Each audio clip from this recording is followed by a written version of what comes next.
Secretary Rubio, you said that you were going to skip the G20 foreign ministers meeting in South Africa because of your disagreements with the government there. Could you tell us whether the whole Trump administration, the whole US government, is going to skip all of the G20 events in South Africa this year? And do you feel that by doing this, by missing this meeting, you're ceding global leadership to other countries like the BRICS countries and China specifically?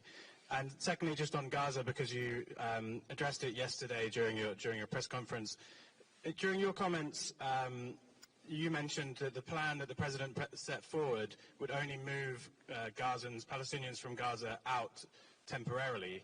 The president has said, I think it's pretty clear from his comments today, that he's talking about permanently resettling Palestinians from Gaza.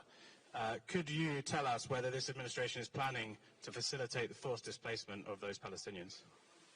Point of the G20, I think the whole topic of the G20 gathering is one that I don't think we should be focused on, talking about global inclusion, equity, and these sorts of things. I think we should be focused on things like terrorism and energy security and the real threats to the national security of multiple countries. So we'll have representation there of some sort, I imagine, but I'm just not attending it because instead I'll be hopefully traveling to parts of the world and meeting with leaders and others during that time period where we can focus on the issues that are directly before us and that I think should be the top priority because they align with our national interest.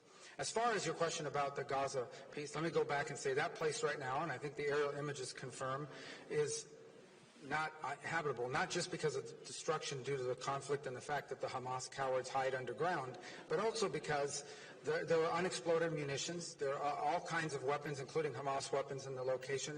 That all has to be cleaned up. I think President Trump has offered to go in and be a part of that solution. And if some other country is willing to step forward and do it themselves, then that would be great. But no one seems to be rushing forward to do that. And that has to happen. That's the reality.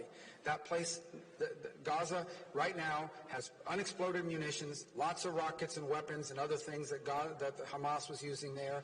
And that needs to be dealt with. And it's very difficult to do that when you have populations on top of you. If some other country is willing to step forward and do that job themselves, then I encourage them to do so.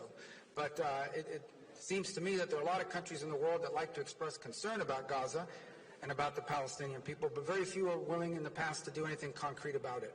And so I think President Trump is trying to stir that and hopefully get a reaction from some countries who do have both the economic and technological capacity to contribute to a post-conflict region. Will be able to return or not?